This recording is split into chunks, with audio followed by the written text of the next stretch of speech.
Good evening, everyone. Truly, what a wonderful way to end our announcements tonight. It is truly very encouraging, and it is very motivating to once again hear that wonderful news in regards to our brother Albert.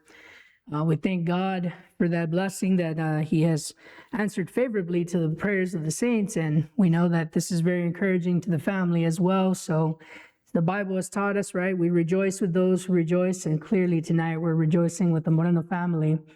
But at the same time, we also weep with those who weep, and we are indeed weeping with the Clement and Brazel family. So it's amazing, right, that we can simultaneously do both as a family here at this congregation. So let's continue to remember both families in prayer.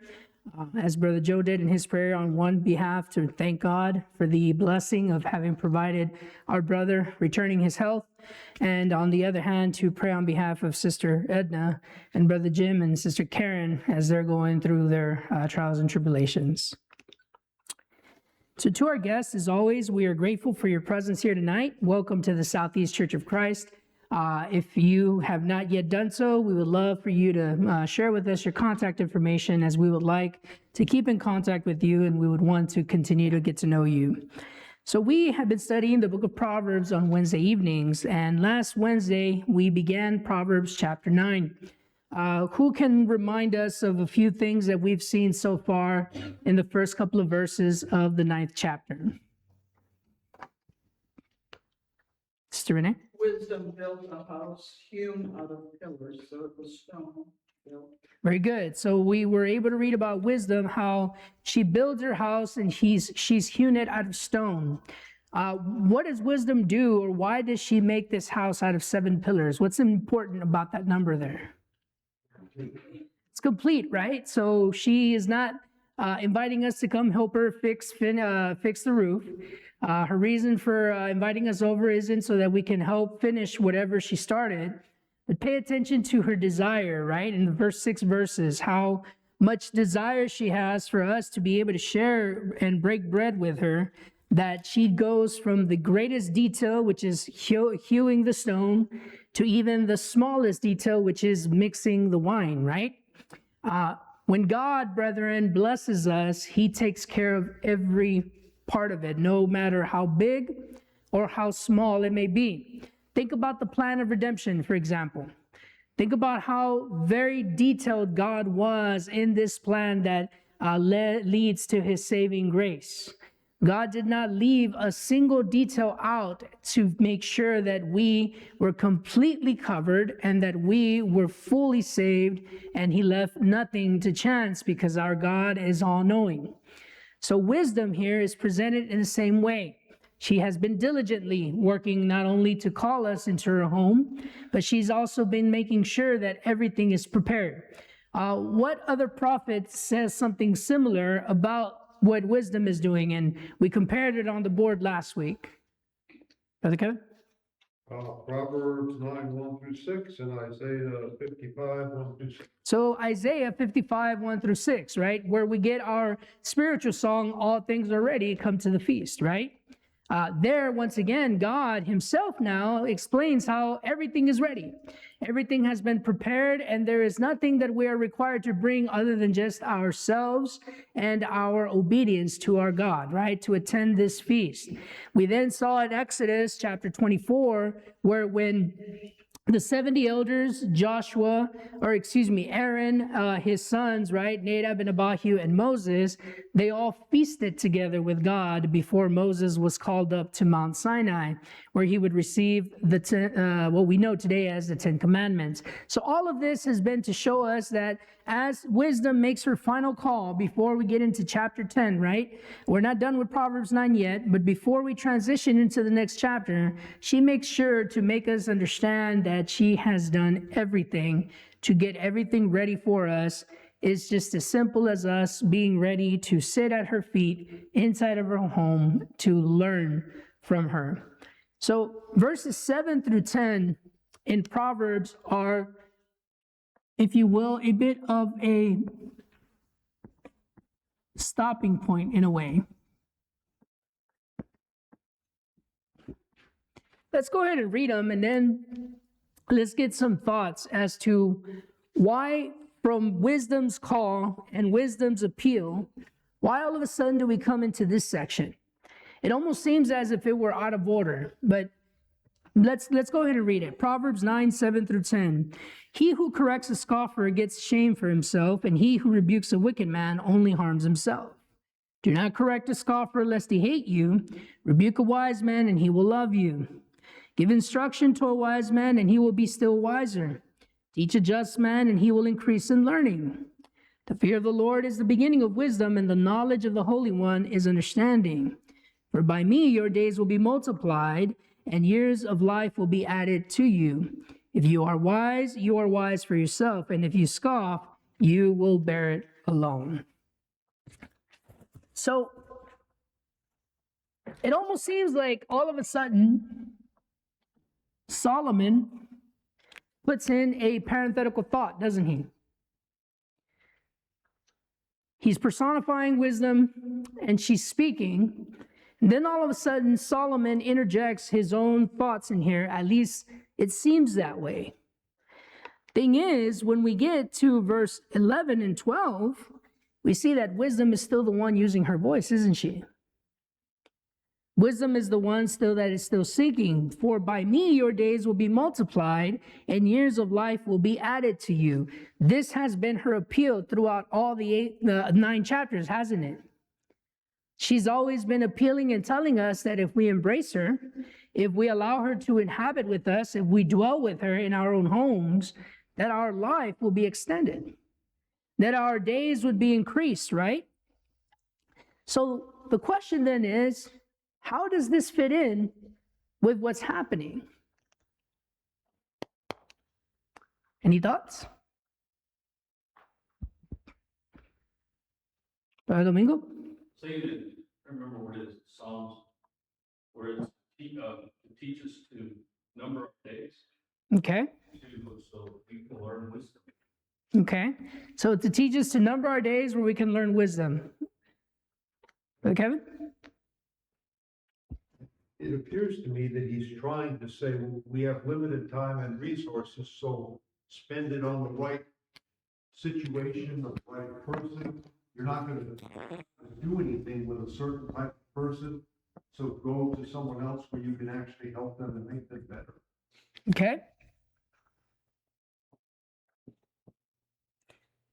So pay attention to how the following verses, as I'm writing them here, are divided. And what we see here is that 2 types of people, or if we want to use to borrow certain terms from a certain field, 2 types of personalities are presented here, right? So in chapter 9, verse 7 through 8a, what is the personality that we read about? A scoffer, right? Well, I'm sorry, what else? Or wicked man. Or a wicked man, right? But we're going to stick to the word scoffer. Okay? And in verses 8b through 9, what are we reading about? What is the personality type? A wise man, right? Okay. Now, Sister Renee already started by reading one of the attributes or one of the identifying markers. One of the things that a scoffer is identified by is by his what? His wickedness, right? So a scoffer is wicked. What else does the proverb say is the scoffer?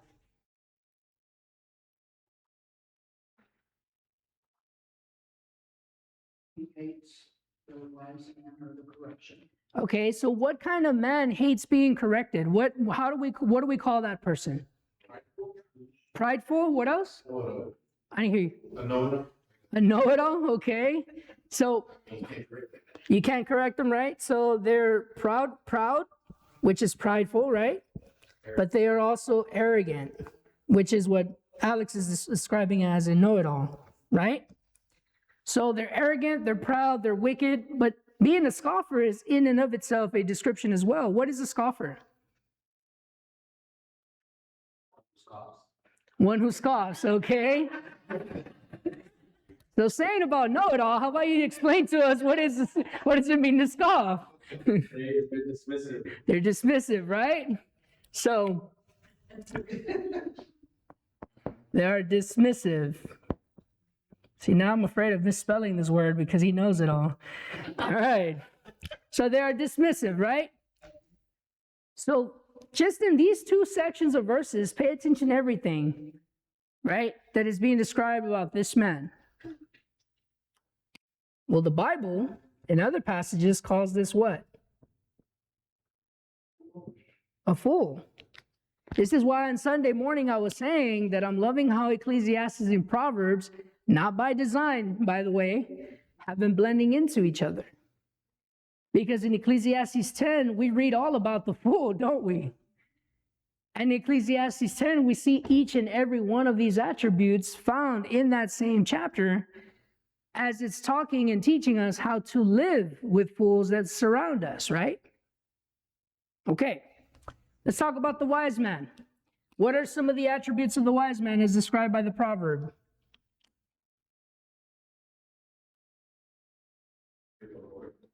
They fear the Lord in verses 8b through 9.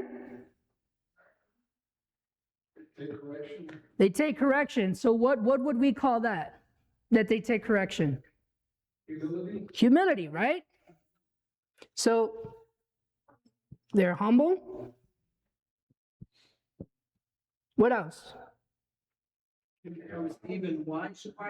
They're even wiser. So what does that tell us about them? Okay, so that would be what? They are diligent, aren't they? They are diligent because they take that instruction, which is why they're humble, and they apply it. What else does this teach us about the wise man? What was that? Alex? He's a lover. He's a lover, but who does he love? Knowledge. He loves knowledge, but who does he love? The person that corrects him. So what does that make, by definition, what does that make the person? If they know that they received the correction and that they deserve to be corrected, they are what? They're grateful. Well, we'll put grateful down here, right? Because they are grateful or appreciative, as Brother Joe said. But they are what, Alex? Righteous. Very good.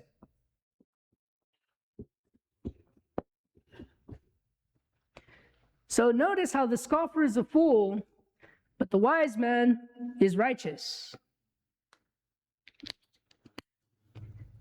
If I asked you, where do you stand? Would you be able to answer that question? You don't have to answer it out loud. But if you were to ask yourself, am I a fool or am I wise? Would you be able to do it just based on those two verses? So what is wisdom doing? She's testing her audience. She's testing her audience. She describes what a fool and a wise man are. Throughout all the 9 chapters, these two have been compared the entire time, haven't they? They've been contrasted every time. There's been a contrast between the wise man and the foolish man. The wise as a woman and the foolish woman as an adulteress, right? This entire time, and as we've already said, chapter 9 is the culmination of all of this comparison, compare and contrast. In fact, chapter 1 begins by once more comparing the foolish man and the wise man. Go back to chapter 1 with me. And pay attention to the fact that in verses 20 through 33, we begin to see all of this described in great detail, don't we? Now remember, chapter 8 ends by teaching us the 4 ways we can sin against wisdom. Well, the scoffer fits every one of those ways, doesn't he? The scoffer doesn't listen. The scoffer doesn't take advice. The scoffer rejects wisdom, and the scoffer loves death. The wise man, by contrast, does all of the opposite. The wise man, because he is righteous, he is ready to accept instruction. He is diligent in following the instructions that he has proven do indeed fit him, and he is grateful. He will never turn you away, right? Brother Joe and then Brother Alex. Another thing that the verse says, he will continue to grow. If his wife, what he has learned, he will put it into practice and mature. Use that word. He will mature, right? So notice that oh, I'm sorry, Alex. I was gonna say, is it the reason he loves death is just because he just simply doesn't refuse to listen to wisdom? So think about it this way. Not death. In a way of loving death, the way that in Proverbs 8 is ending it is in this way.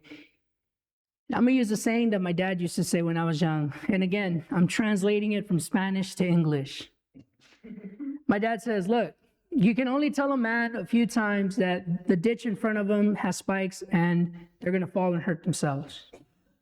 But if they're telling them a few times, they still want to walk in it, help them by pushing them in there. Yeah, I'm telling you there's spikes there. You're seeing the spikes there. I'm telling you they're going to hurt you, but you still want to do what? That's the point. What would be the wise move there?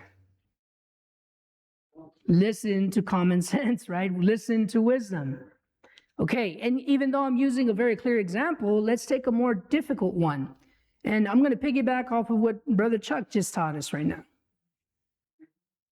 He asked the question, and he even very humbly said, I would dare say that all of us here have done this mistake before. Our brother was talking about euphemisms. How many of us humbled ourselves and said, oh man, I need to work on that? He's right. I have fallen back into that old habit. How many of us are going the opposite direction? You see the test that wisdom gives us immediately from the moment she gives us the advice? What will your reaction be with my invitation is what these two verses are saying. How are you going to react to my invitation? As I invite you into my house, notice, go back to a few verses, right? Verse 5 and verse 6. You see, even though wisdom is inviting us into her house, there is a condition. And this is why I purposely did not get into verse 5 or verse 6 last week before getting into this. There is a condition. I cannot just go into wisdom's house and try to usurp her knowledge and try to take over her home. Notice verse 5 and verse 6. Come, eat of my bread and drink of the wine I have mixed. Why do you think she specifies that we have to eat of her bread and drink of her wine? It's a foreshadowing of Christ. In order to live, you have to partake of his flesh and his blood. Very good. John chapter 6, right? Okay, what do we see with the Passover lamb? When the Passover lamb was slain, whose blood were they supposed to put on the doorposts and on the lintels? They couldn't take another lamb that was not the Passover lamb, right? Imagine you invite a guest over to your home. You make the very best meal that you have to offer them. But that guest decides to bring their own food and their own drink.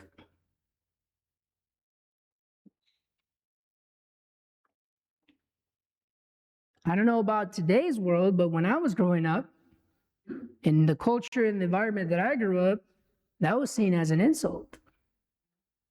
That was seen as disrespectful. You know, all of you know that I do not like seafood. If you didn't, there's a reason I'm saying it. But regardless, I have eaten seafood when I've been invited to people's homes. I have eaten seafood when I've been in other countries, whether it was taking teenagers to a youth fellowship, whether it was because I was preaching, but because I knew that the brethren there were serving me what for them was their very best dish. And I ate it gladly. I didn't like it, but I still ate it. You see what wisdom is saying? Sometimes wisdom is going to serve me seafood. Sometimes the hard truths that I have to hear are going to taste like seafood. It's not going to be a dish that I'm going to like. But that fish, that oil of the fish that she's offering me is going to be healthy for me, even though I don't like it. What happened when John was given the scroll to eat? Remember? Similar as Ezekiel when he was given the scroll to eat. What taste did it have in their mouths? Sweet as honey. But then what happened when it entered their stomach? It was bitter. It caused them pain, right? It hurt them. So wisdom is telling us, you don't bring your food, right? Because what I'm going to give you is healthy. And you may not like healthy food right now, but when you see the results of eating from my table, you'll never go back to the unhealthy. Verse 6, forsake foolishness and live, and go in the way of understanding. Not only change your diet, but learn the recipes so that you can cook for it yourself at home. I'm not only going to serve you healthy food, I'm going to teach you how to make it. I'm going to give you the recipes. And I'm going to teach you what each one of those recipes are going to do for you to improve your health so that you can live longer. But how are you going to react? How are you going to react? Oh, he married a Californian, so now he's a food nut. He's all about health. No. We're using examples where we're understanding because she's telling us, eat of my bread, drink of my wine. You don't need to bring what you eat at home. I'm preparing what you need here. But how will you react before you enter my house? Will you get stopped at the door and asked to go back home? Or will you put your ego aside and you put your scoffing aside and start being wise in that moment because you do want to go through my doors? You see, she's testing us. It's as if she's speaking to herself, right? She's talking to herself and she's having this very small monologue in this moment as she's reminding herself, because she's wisdom, he who corrects a scoffer gets shame for himself, and he who rebukes a wicked man only harms himself. Do not correct a scoffer, lest he hate you. She's reminding herself, this is how I'm going to know whether you're wise or you're a fool. This is how I test and this is how I measure. This is how I prove whether you are worthy of sharing a meal with me or whether you will not be allowed entrance into my house. How are you going to receive these first words that I'm telling you? Will it offend you that I'm telling you not to bring anything? Will it offend you that I'm telling you that I'm going to serve you and that I am hoping that you will eat what I have to serve you? Will you be offended by the fact that I am doing all of this? Because what's more important is the fellowship that we're going to share with one another. How did the Jews, and there in John 6, that Sister Renee was earlier alluding to, how did they react?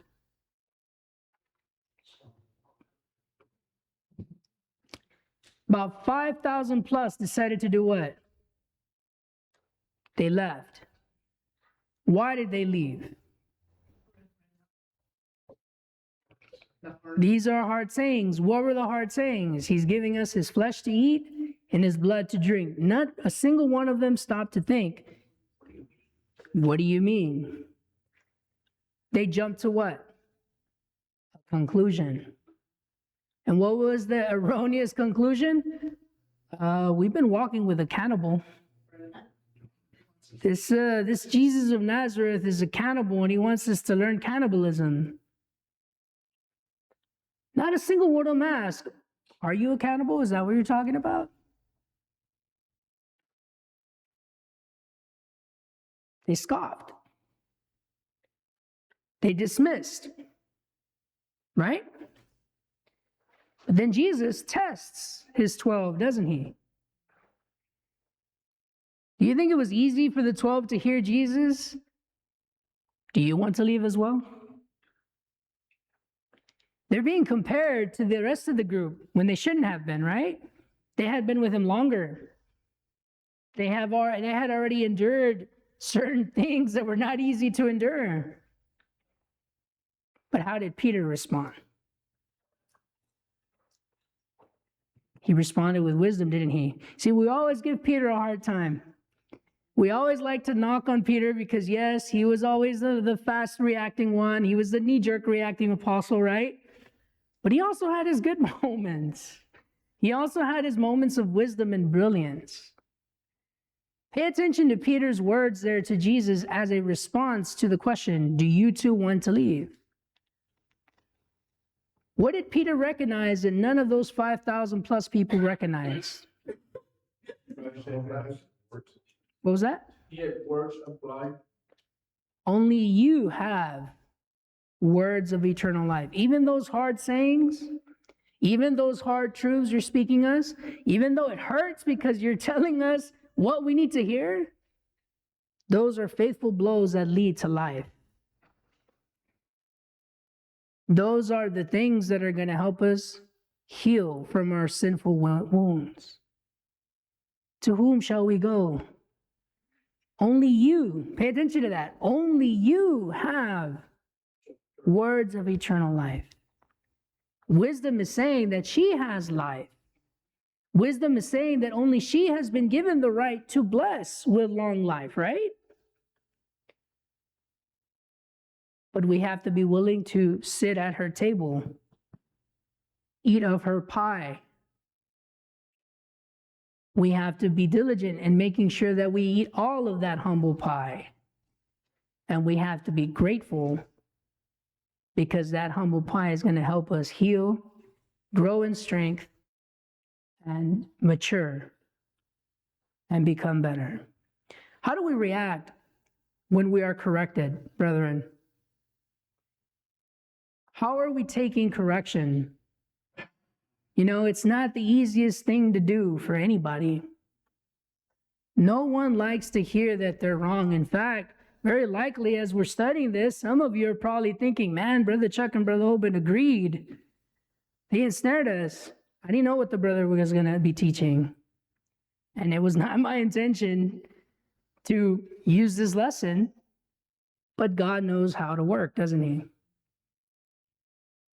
You see, when we hear a lesson, when we hear criticism, whether constructive or destructive, how are we reacting to it? Because how we react to it is going to determine whether I am wise or whether I am a fool. Wisdom in that moment, when I am being admonished, when I am being reprimanded, when I am being rebuked, in that moment, wisdom is testing me and asking the question, who among you is wise? Turn to James chapter 3. In James chapter 3, pay attention to how James starts it there, right? Chapter 3, verse 13. Someone please read verse 13 through 14 for me. James chapter 3, verse 13 through 14. Who is a wise man and endued with the knowledge among you? Let him show out of good conversation works of weakness and wisdom. But if you have bitter envy and strife, glory not.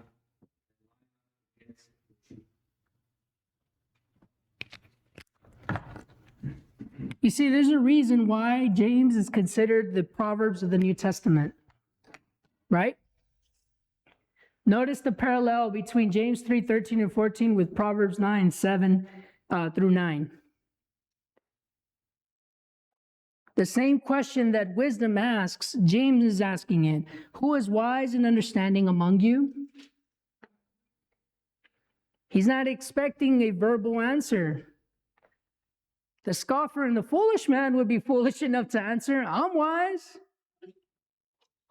See, the wise man doesn't need to announce that he's wise. His wisdom can be clearly seen through his humble demeanor, right? The foolish man, the scoffer, wants to be acknowledged and held high as wise. But when he is rebuked, when he is humiliated, right, or embarrassed, his reaction is what? Bitterness, self-seeking, anger, and envy, right? How did Haman react when he found out, or when it was told to him that Mordecai would not bow to him? What was Haman's reaction? Bitterness, envy, and self-seeking, right? When the king, and I smile because it shouldn't make me laugh, but when the king is asking Haman himself as to how should he honor the man who uncovered the plot that saved his life, Haman's response was very selfish and self-seeking, wasn't it? Haman thought that the king was going to honor him, so what did he do? He gave him a response that was the most lavish and that was the most outgoing, right? What did the king do with that advice? He took it. And then what happened? Haman, you are going to honor Mordecai the Jew.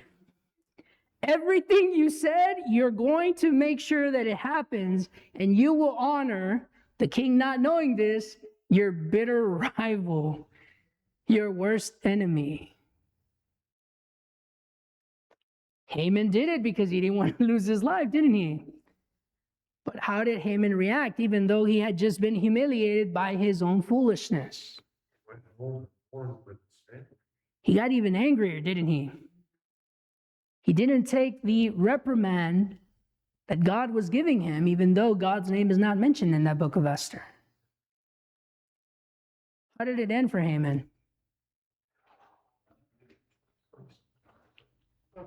What happened, Brother Chuck? He was hung on the gallows that he created. He hung himself, didn't he? He was hung with his own noose. Well, that's what foolishness does, doesn't it? You see how when we hate wisdom, we love death? You see, when we look at this test that the Bible is giving us here, notice then, going back to Proverbs 9, and notice how verse 10 through 12, what wisdom is doing is she's revealing why this is the test. What is the first thing? What does the first half of verse 10 say? Someone read it for us. Just the first half, not the whole verse, just the first half. The fear of the Lord is the beginning of wisdom. So if we had to choose one word on this board, which one describes that first half? Which one describes the fear of the Lord?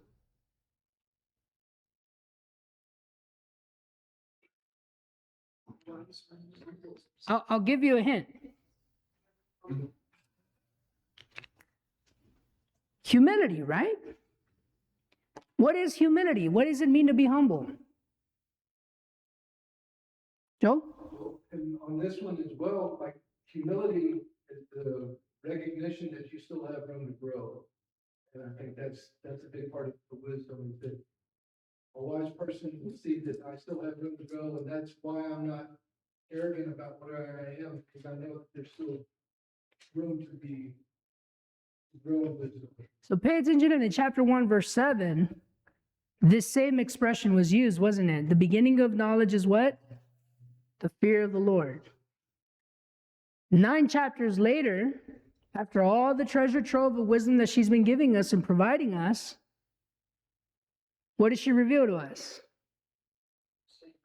The fear of the Lord will continue increasing your knowledge, because you're never, ever going to not learn from God himself.